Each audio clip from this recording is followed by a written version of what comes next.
8 de mayo de 1944. Una cueva sobre Dravar, en las montañas de Bosnia. En la entrada, la lluvia fina golpea los pinos.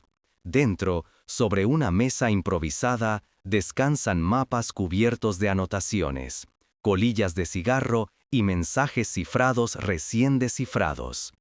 Al lado de un aparato de radio británico, un hombre de bigote espeso escucha, inmóvil. Josip Broz, Tito. Afuera, en las laderas, miles de partisanos yugoslavos, serbios, croatas, eslovenos, bosnios musulmanes, montenegrinos, macedonios, se preparan para otra noche de patrullas, emboscadas y sabotajes. Lo que ninguno sabe todavía es que, en cuestión de días, los alemanes lanzarán una arriesgada operación aerotransportada para capturar o matar a ese hombre y destruir el corazón de la resistencia en Yugoslavia. Para Berlín, Tito es algo casi inconcebible, el líder de un movimiento partisano que no solo sobrevive, sino que libera territorios enteros y mantiene atadas decenas de divisiones del eje en un país de montañas, odios antiguos y fronteras recién trazadas. ¿Cómo llegó Yugoslavia a este punto? ¿Cómo un estado fracturado por nacionalismos y odios internos se convirtió en uno de los frentes de guerrilla más eficaces de toda la Segunda Guerra Mundial? Abril de 1941. En apenas unos días, la maquinaria militar alemana y sus aliados desmantelan el reino de Yugoslavia. El 6 de abril, la Luftwaffe bombardea Belgrado. El 17 de abril, el ejército yugoslavo capitula. Sobre el mapa, el país deja de existir. En su lugar aparece un mosaico. Un Estado independiente de Croacia controlado por el movimiento Ustaša, que desata campañas de terror y genocidio contra serbios, judíos y gitanos. Zonas de ocupación alemana e italiana en Serbia, Eslovenia, Dalmacia. Regiones repartidas entre Hungría, Bulgaria y Albania. La violencia es inmediata. Campos como Jasenovac se convierten en símbolos del horror Ustaša. Unidades de ocupación alemanas practican represalias masivas. Grupos chetniks serbios comienzan sus propias matanzas contra comunidades croatas y musulmanas. En 1941, Yugoslavia ya no es solo un país ocupado. Es una guerra civil en gestación. En ese paisaje de terror y fragmentación, los comunistas yugoslavos ven una oportunidad. El 22 de junio de 1941, cuando Alemania invade la Unión Soviética, el Partido Comunista de Yugoslavia, dirigido por Tito, decide pasar de la clandestinidad a la insurrección abierta. El objetivo oficial, luchar contra el fascismo. El objetivo no declarado, construir una nueva Yugoslavia bajo su propio proyecto político. El verano de 1941 ve aparecer los primeros destacamentos partisanos en Serbia, Bosnia y Eslovenia. Son pequeños grupos, mal armados, que atacan vías férreas, telégrafos, columnas aisladas. La respuesta alemana es brutal. Por cada soldado alemán muerto, se fusila a decenas de rehenes serbios. Villages completos son arrasados. Sin embargo, la lógica represiva tiene un efecto inesperado. Multiplica el odio contra los ocupantes y alimenta el reclutamiento. En otoño de 1941, los partisanos establecen su primera república liberada, alrededor de Ujice, en Serbia. Hay talleres, imprentas, incluso una rudimentaria administración. Es un experimento frágil. En noviembre, una ofensiva alemana obliga a Tito y sus hombres a abandonar la zona y retirarse hacia Bosnia. Pero el mensaje ya está lanzado. Es posible, aunque sea por semanas, expulsar al eje de partes del territorio. En paralelo, surge otro actor, los chetniks monárquicos del coronel Drasha Mihailovich, inicialmente vistos por Londres como la principal fuerza de resistencia. Al principio colaboran por momentos con los partisanos, pero pronto las diferencias se hacen insalvables. Tito apuesta por la guerra total contra el eje, aunque ello provoque represalias. Mihailovich favorece la prudencia, esperando el momento adecuado y, en muchos casos, evitando choques frontales con alemanes e italianos. El resultado es una guerra dentro de la guerra. Partisanos comunistas contra fuerzas del eje. Chetniks contra el eje, pero también contra los partisanos. Y en numerosos episodios, chetniks colaborando con ocupantes italianos o alemanes contra su enemigo interno. Yugoslavia se convierte en un laberinto de alianzas temporales y odios cruzados. A medida que la resistencia crece, Berlín decide aplastar el problema de raíz. Entre 1941 y 1943, el eje lanza una serie de grandes operaciones antipartisanas que la historiografía yugoslava bautizará más tarde como las 7 ofensivas enemigas. 2 de ellas se convierten en leyenda. A inicios de 1943, durante la llamada Batalla del Nereteva, fuerzas alemanas, italianas, ustachas y chetniks intentan cercar el núcleo principal de los partisanos en Bosnia y Herzegovina. El mando partisano se enfrenta a un dilema. Al otro lado del río están los hospitales improvisados llenos de heridos. Si se retiran sin ellos, los abandonan a la captura y casi segura ejecución. Las versiones sobre lo que ocurrió después varían en detalles. Algunos puntos siguen siendo disputados, pero el hecho principal es claro. Los partisanos consiguen cruzar con buena parte de sus heridos usando puentes improvisados y tácticas de engaño, mientras combaten en retirada. Pagan un precio enorme en vidas, pero sobreviven como fuerza organizada. Pocos meses después, en el verano de 1943, llega Suyesca. En los densos bosques de las montañas de Selengora, rodeados por fuerzas superiores, los partisanos sufren una ofensiva destinada literalmente a exterminarlos. Tito es herido. La guardia partisana debe abrirse paso a través de anillos de fuego y acero. Miles mueren. Lo que debía ser el golpe definitivo se convierte, una vez más, en una retirada sangrienta, pero exitosa. Las matemáticas de la resistencia son crueles. El movimiento partisano pierde una parte considerable de sus combatientes en estas batallas. Pero las matemáticas de la ocupación también pesan. Para mantener bajo control a Yugoslavia, el eje necesita demasiadas tropas, demasiada atención, demasiado combustible. En un conflicto global, eso es un lujo que Berlín no puede permitirse para siempre. Mientras se libra esta guerra sin cuartel en las montañas, la organización política de la resistencia da un salto cualitativo. En noviembre de 1942, en la ciudad de Bihać, los partisanos celebran una asamblea que se presenta como embrión de un poder nuevo.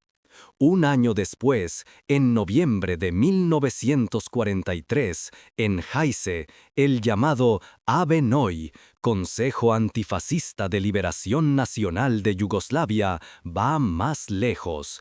Proclama la futura Yugoslavia como una federación de pueblos iguales y niega el regreso del rey. No es solo propaganda.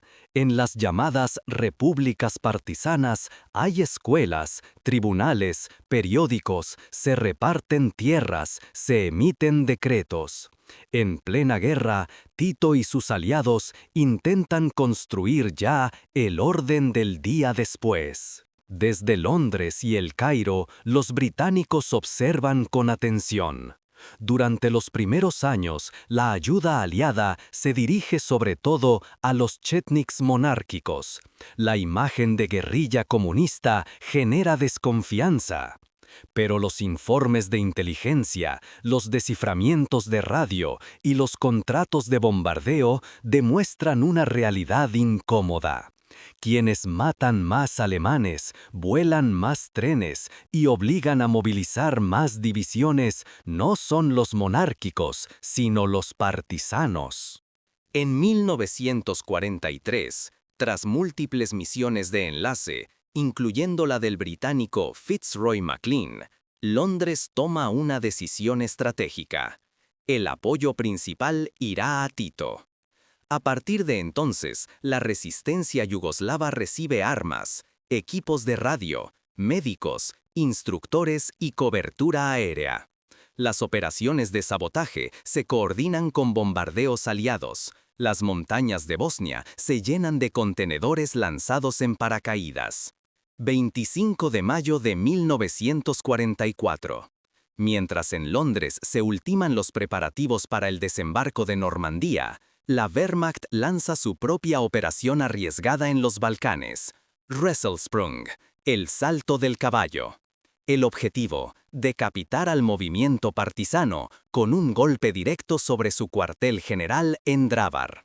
Paracaidistas y comandos alemanes descienden sobre la ciudad y las colinas cercanas, atacando la cueva donde se cree que está Tito. La batalla es caótica y brutal. Los partisanos locales y los destacamentos de guardia, apoyados por refuerzos que llegan corriendo desde las aldeas, logran contener y finalmente destruir la fuerza de asalto. Tito y la dirección consiguen escapar. El mensaje es doble. Para los alemanes, es otra demostración de que la severidad de la ocupación no basta para quebrar a una resistencia que se ha vuelto un ejército de masas. Para los aliados, es la prueba de que Tito y los suyos han ganado algo clave: legitimidad. No son solo guerrilleros, son un actor militar y político con el que habrá que contar en la Europa de posguerra. En el otoño de 1944, la guerra global llega a las fronteras yugoslavas. El Ejército Rojo avanza desde Ucrania y Rumanía hacia los Balcanes. En octubre, tropas soviéticas y unidades partisanas entran juntos en Belgrado, tras intensos combates urbanos. La capital se libera no por manos extranjeras únicamente, sino con participación decisiva de los propios yugoslavos. En el oeste y el sur, las unidades partisanas empujan hacia Bosnia, Dalmacia, Eslovenia. A medida que Italia se derrumba en 1943 y las tropas italianas se retiran, los partisanos ocupan amplias zonas costeras y capturan grandes cantidades de armamento. Para 1945, el Ejército de Liberación Nacional de Yugoslavia es un ejército regular de varios cientos de miles de hombres y mujeres. Al final de la guerra, los partisanos son una rareza en Europa ocupada, un movimiento de resistencia que ha conseguido, en gran medida, liberar su propio país por sus propios medios, aunque con ayuda aliada y soviética. Pero la victoria no llega sin sombra. En la retirada del Eje y sus aliados locales, se producen ejecuciones sumarias, marchas forzadas y matanzas de prisioneros, especialmente de colaboradores ustachas, chetniks y otras formaciones. Episodios como las columnas de Bladensburg, en las que miles de fugitivos son entregados o capturados y mueren en circunstancias aún hoy debatidas, cifras y responsabilidades siguen siendo objeto de fuerte controversia, disputado. Muestran que la guerra civil no termina de un día para otro con la derrota de Alemania. La Yugoslavia que nace de la guerra es formalmente una federación de 6 repúblicas: Eslovenia, Croacia, Bosnia y Herzegovina, Serbia, Montenegro y Macedonia, con 2 provincias autónomas dentro de Serbia, Kosovo y Voivodina. Tito se convierte en mariscal y jefe de un Estado socialista que jura haber aprendido las lecciones del pasado. Nunca más un país dominado por una sola nacionalidad. Nunca más minorías sin protección. Nunca más la dependencia absoluta de una sola potencia extranjera. Durante los primeros años, el nuevo régimen actúa con mano dura. Hay purgas, juicios políticos, prisiones para opositores. La mitología partisana se convierte en religión cívica. Monumentos de hormigón surgen en colinas y claros de bosques donde hubo batallas. Escuelas y plazas llevan nombres de brigadas y héroes caídos. Pero Yugoslavia también se aparta de la órbita soviética en 1948, cuando Tito rompe con Stalin. Esa decisión arriesgada da lugar a un modelo particular, un socialismo más abierto al exterior, con cierto espacio para la economía de mercado y una política exterior no alineada. El prestigio ganado en la guerra ayuda a sostener el experimento durante décadas. El costo de todo esto es aterrador. Las estimaciones de muertos en Yugoslavia durante la Segunda Guerra Mundial superan el 1.000.000 de personas, entre combatientes y civiles, víctimas de ocupación, genocidio, represalias y guerra civil. Las cifras exactas, la proporción de víctimas serbias, croatas, musulmanas, judías, gitanas, siguen siendo objeto de debate. Muchos datos son disputados por razones políticas y metodológicas. Cada comunidad recuerda la guerra de manera distinta. Unos como epopeya de liberación, otros como una cadena de traiciones y masacres, muchos simplemente como años en que su mundo se derrumbó. Tras la muerte de Tito en 1980, las tensiones que el mito partisán había mantenido bajo control reaparecen. En los años 90, el país por el que lucharon aquellas brigadas multinacionales deja de existir entre nuevas guerras, limpiezas étnicas y fronteras. En ese contexto, la memoria de los partisanos se vuelve campo de batalla simbólico. En algunos lugares se derriban monumentos, en otros se restauran. Unas narrativas los presentan como héroes, otras como represores. Y sin embargo, si uno viaja hoy por las montañas de Bosnia, Croacia o Eslovenia, aún puede encontrar en mitad de un bosque una estrella roja oxidada, un monolito de hormigón cubierto de musgo, una inscripción que apenas se lee. Habla de una brigada rodeada, de un batallón que cruzó un río helado, de campesinos que escondieron a guerrilleros en su establo. Detrás de esos restos hay una historia incómoda y compleja, la de un movimiento que, en medio de la ocupación nazi, la guerra civil y el genocidio, intentó crear una patria nueva sobre las ruinas de la vieja. Un movimiento capaz de sobrevivir a las ofensivas más duras, de atraer a campesinos pobres y a intelectuales urbanos, de convencer a Londres y Moscú de que merecía ser tomado en serio. Los partisanos de Yugoslavia ganaron la guerra, pero no pudieron impedir que, décadas más tarde, el país que ayudaron al hacer volviera a fragmentarse. Sus nombres se borran de los manuales, sus monumentos se agrietan, pero su historia sigue planteando una pregunta inquietante. ¿Cuánto puede aguantar una sociedad rota por dentro, incluso cuando, en las montañas, todavía hay hombres y mujeres dispuestos a morir juntos por un futuro que imaginan común?